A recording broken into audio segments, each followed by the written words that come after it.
The air hung heavy and still. A sickly yellow light emanated from the fluorescent tubes overhead, casting everything in a sickly pallor.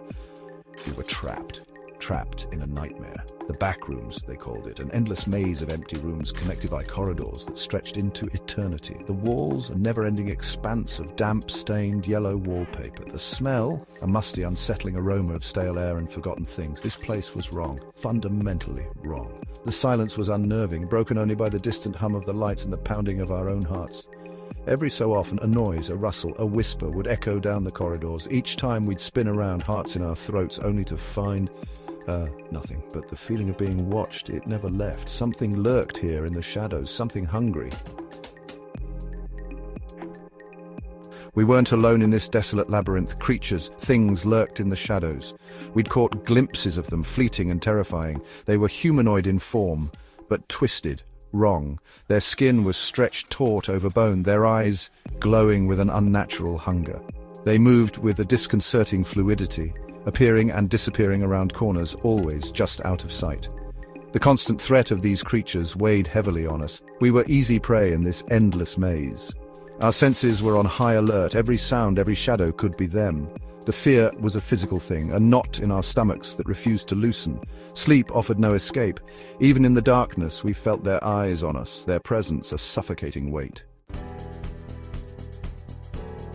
Xander, Mason, and I, we clung to each other. Our friendship, our bond, it was the only thing keeping us sane in this madhouse. Omar, the level-headed one, always planning, always thinking 2 steps ahead. And Mason, the strong one, always ready to protect us, always with a reassuring hand on our shoulders. And me, I guess I was the heart, trying to keep our spirits up, to find a glimmer of hope in this hopeless place. We moved like shadows ourselves, sticking to the edges of the corridors, our footsteps echoing softly on the threadbare carpet. We shared what little food and water we had left, each sip a precious commodity. We spoke in hushed tones, afraid to break the silence, afraid of what might hear us. But even in the darkest moments, a shared joke, a whispered word of encouragement kept us going. We were in this together. We would escape together. Days bled into nights, each indistinguishable from the last. Time lost all meaning in the back rooms. Just when our hope began to dwindle, a flicker in the distance, a faint light, different from the monotonous yellow glow that permeated this place. We exchanged glances, a surge of adrenaline coursing through us. Could it be? Could it be an exit? We moved towards the light, our pace quickening, our hearts pounding in our chests. As we got closer, the light grew stronger, revealing a doorway that hadn't been there before, a way out. We hesitated for a moment, fear and uncertainty battling with hope. What lay beyond? Was this a trick, another cruel joke of this place? But the pull of freedom was too strong to resist. We had to take the chance. Taking a deep breath, we stepped through the doorway. A wave of relief washed over us as we emerged into a brightly lit room. Gone were the endless yellow corridors, the oppressive silence, the dread. We had escaped the back rooms, but our relief was short-lived. We weren't alone. A group of figures in dark uniforms stood before us, their faces obscured by visors. They moved with a practiced efficiency that sent chills down our spines.